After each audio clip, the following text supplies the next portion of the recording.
So Newton ఇచ్చినటువంటి ఈ సమీకరణం ఏదైతే ఉందో దీని ప్రకారము ప్రెషర్ యొక్క ప్రభావము గాలిలో ధ్వనివేగం మీద ఏమీ ఉండదు, కేవలం సాంద్రత యొక్క ప్రభావం మాత్రమే ఉంటుందని చెప్పేసి చెప్పుకోవడం జరిగింది. మరి అలాంటి సందర్భంలో ఘన ద్రవ వాయు పదార్థాలన్నింటిలలో సమానమైనటువంటి వేగాన్ని కలిగి ఉండాల్సి వస్తుంది. మరి ఆ సందర్భంలో ఈ ఈక్వేషన్లో కొన్ని లోటుపాట్లు ఉన్నాయి కాబట్టి దాన్ని సవరించినటువంటి శాస్త్రవేత్తగా మనకు లాప్లాస్ అనేటటువంటి వ్యక్తి కనిపిస్తాడు. సో వీరిద్దరి కలయిక వల్ల ఆవిర్భవించినటువంటి కొత్త సూత్రాన్ని మనము న్యూటన్ లాప్లాస్ ఈక్వేషన్ అంటాం. దీన్నే v √γ p/dగా మనం చెప్తాం.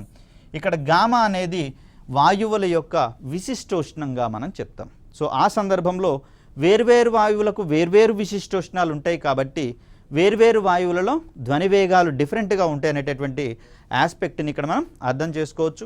అదేవిధంగా డి విలువ అనేది హారం పార్టులో ఉంది, డినామినేటర్గా ఉంది కాబట్టి ఈ క్రమంలో సాంద్రత యొక్క ప్రభావము విలోమంగా ఉంటుంది గాలిలో ధ్వనివేగానికి అనేది గుర్తుంచుకోవాలి.